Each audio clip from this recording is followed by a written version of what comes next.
Assalamualaikum warahmatullahi wabarakatuh. Bagaimana kabar anak ustazah hari ini? Semoga selalu dalam lindungan Allah Subhanahu wa taala. Baiklah, hari ini kita akan pelajari budaya Melayu Riau. Buka bukunya halaman 149 sampai dengan 150. Kita akan melanjutkan materi tentang peralatan kerja Melayu Riau. Sebelumnya, anak ustazah harus mengetahui apa maksud dari peralatan kerja Melayu Riau. Bisa dilihat di halaman 150, itu pengertian dari peralatan kerja Melayu Riau. Melayu Riau ini berkenaan dengan pengetahuan dan teknologi. Biasanya kalau hal-hal dalam pekerjaan itu biasanya kita menggunakan teknologi dan pengetahuan. Serta kita juga menyediakan sarana atau barang-barang yang kita perlukan untuk melangsungkan pekerjaan kita, supaya pekerjaan kita lebih mudah dan lebih bisa kita kerjakan. Dan peralatan kerja Melayu Riau ini mencakup keseluruhan sistem ekonomi yang biasanya dinamakan dengan tapak lapan. Dan konsep peralatan kerja Melayu Riau ini yang harus Anda sudah ketahui adalah biasanya orang Melayu Riau ini bekerja dengan untuk kebutuhan hidupnya dan juga untuk supaya agar antara manusia dan alam saling berinteraksi, saling berhubungan, saling membutuhkan. Itulah maksudnya dari pengertian peralatan kerja Melayu Riau. Yang B, identifikasi peralatan kerja Melayu Riau. Identifikasi artinya ada bentuk-bentuknya apa saja, ciri-cirinya bagaimana. Ini jenis pekerja Melayu Riau ini disebut dengan tapak lapan. Orang Melayu Riau ini identik dengan yang sangat giat dan rajin bekerja. Biasanya zaman-zaman dulu orang Melayu Riau ini tidak pernah bekerja hanya satu pekerjaan, tetapi bisa sekaligus 3 ataupun lebih pekerjaan. Contoh nih, pagi mereka bertani, siang mereka menangkap ikan, sore mereka membuat rajutan yang untuk dijual di besoknya. Begitu seterusnya. Mereka tidak bisa diam, mereka terus bekerja agar kebutuhan hidupnya terpenuhi, dan antara manusia dan alam, flora ataupun fauna, tumbuhan saling membutuhkan. Dan juga biasanya orang Melayu Riau dulunya mereka bekerja yang tidak merusak alam, malah saling membutuhkan, saling menguntungkan. Itu maksudnya. Melayu Riau biasanya melakukan pekerjaan dengan jenis 3 pekerjaan yang seperti saya katakan tadi yang di awal, suka melakukan 3 pekerjaan. Tetapi dengan seiring berjalannya waktu, sehingga saat sekarang ini tidak ada lagi orang yang bisa melakukan 3 pekerjaan karena sudah full dari pagi sampai sore bekerja, untuk malamnya mereka sudah capek. Hanya sebagian orang yang ketika memiliki waktu senggang di siang ataupun di malam mereka melakukan sebuah pekerjaan. Sekarang lebih dominan melaksanakan pekerjaan dengan 1 pekerjaan. Yang C, ada pengelompokan peralatan kerja. Bisa Anda sudah lihat di halaman 152, ada kurang lebih 7 pengelompokan peralatan kerja. Yang pertama, peralatan berladang. Peralatan berladang itu kira-kira ada 7 peralatan untuk berladang. Yang pertama namanya alu atau antan. Bisa buka bukunya halaman 152. Alu dan antan ini diciptakan untuk penumbuk padi, beras, kopi, dan juga biji-bijian sejenisnya. Dibuatnya dari kayu keras dan tanah liat, seperti kayu merbau, tembesu, tempinis, marpoyan, pelawan, kuli, meresak, meranti, batu, medang, punah. Bentuknya pun bermacam-macam. Terus bentuknya bulat dan memiliki diameter 25 cm dan sekitar panjangnya 150 cm. Alu ini biasanya digunakan bersamaan dengan lesung sebagai tempat untuk meletakkan bahan-bahan yang ditumbuk. Alu ini yang untuk ditumbuknya. Dan alu ini biasanya dibuat untuk menumbuk menggunakan tangan. Jadi kita menumbuknya menggunakan tangan. Alunya kita pegang, alatnya kita menggunakan tangan kita untuk bekerja. Ada namanya bajak. Bajak itu adalah sebuah alat sebelum ditanami tanaman. Untuk apa fungsinya? Untuk menghilangkan akar-akar rumput liar serta mengemburkan tanah.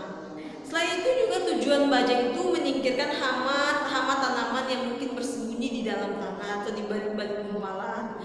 Itu bajak biasanya digunakan untuk orang-orang petani berkebun untuk membajak sawahnya. Ada namanya bakul. Nah, bakul ini adalah tentu Anda sudah terpikir bakul itu adalah tempat yang terbuat dari anyaman. Benar ya nak? Itu tempat yang terbuat dari anyaman rotan, itu namanya bakul. Bakul ini terbuat dari bilah-bilah rotan atau bambu. Nah, dan juga ukuran bakul ini berbeda-beda. Pernah nggak ya? Anda sudah melihat bakul? Oh ini untuk nasi. Oh ini untuk takin buah-buahan, sayur-sayuran. Nah itu dia bakul. Bakul ini pun berbentuknya bulat, setengah bulat ataupun lonjong. Dan ada juga bakul itu berbentuk bersegi. Tergantung bagaimana orang berkreativitas untuk membuat bakul menggunakan anyaman. Ada namanya beliung. Beliung ini salah satu alat perkakas seperti kapak. Biasanya digunakan untuk menebang kayu ataupun kayu besar. Beliung mempunyai satu mata yang dikaitkan dengan tali rotan ke tangkai beliung. Dan tangkai beliung ini sebesar ibu jari orang dewasa dan panjangnya kurang lebih 1 meter. Nah, itu namanya beliung. Ada lagi namanya nak, kepuk jelapang. Kepuk jelapang ini adalah alat kepuk jelapang ini adalah untuk menyimpan padi. Nah, tapi harus dilihat kita menyimpan padi, kita menyimpan alat ini di mana? Jangan yang kena banjir, kena kotor ataupun kena hewan-hewan hama, virus-virus yang tidak baik karena kita ingin menyimpan padi. Dan juga ukuran kepuk ini bergantung pada hasil padinya yang diperoleh setiap tahun. Biasanya ukuran kepuk memiliki diameter 250 cm dan tingginya 130. Kepuk persegi lebih kurang 450 cm kali 250 cm, tergantung banyak padi yang telah dipanen. Lalu yang selanjutnya ada namanya lesung. Lesung ini diciptakan untuk penumbuh padi dan bahan makanan. Terdapat 2 jenis lesung, ada namanya lesung kaki dan lesung tangan. Lesung tangan ini yang banyak digunakan orang untuk menumbuh padi karena lesung tangan ini lebih mudah daripada lesung kaki. Ada namanya lagi tuai.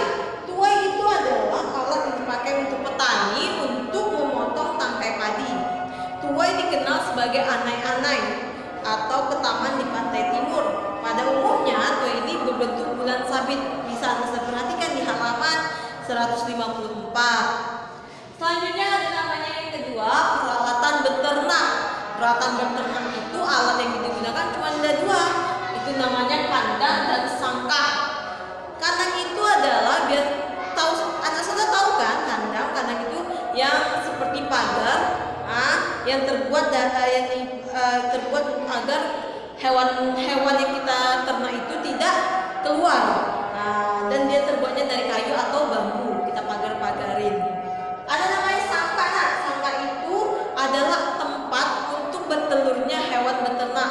Kalau Anda sudah beternak ayam, berarti ada tempat khusus untuk ayamnya bertelur. Kalau beternak yang lain. Yang ketiga, peralatan menangkap ikan.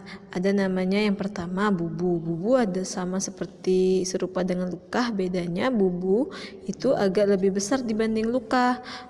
Bubu ini memiliki 2 bagian penting, yaitu berbentuk bulat dan injap. Injap sendiri itu berfungsi untuk pintu masuk ikan dan berbentuk seperti corong. Biasanya pemasangan bubu ini diberi umpan terlebih dahulu berupa kelapa atau jagung mentah, kemudian dijatuhkan ke dalam sungai dengan menggunakan pemberat. Biasanya bubu digunakan untuk menangkap ikan di sungai yang besar. Selanjutnya ada namanya jala. Jala adalah alat penangkap ikan yang berbentuk seperti corong telungkup. Jala itu terbuat dari rajutan nilon. Rajutan ini makin ke atas makin kecil dan makin membesar di bagian bawah. Jala digunakan dengan cara ditebarkan di perairan. Jika ikan sudah terperangkap, jala kemudian ditarik. Selanjutnya yang keempat, peralatan Beniro dan memanfaatkan hasil perkarangan.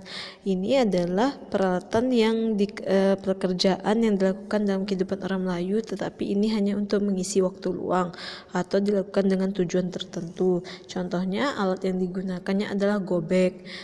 Gobek ini adalah alat untuk melumatkan atau menumbuk ramuan obat-obat seperti ramuan sirih, pinang, kapur, dan gambir.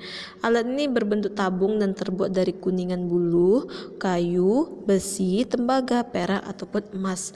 Gobek ini biasanya digunakan untuk orang tua yang sudah kekurangan atau tidak bergiri, sedangkan panjangnya lebih kurang 5,5 cm dan bergaris pusat 2,5 cm.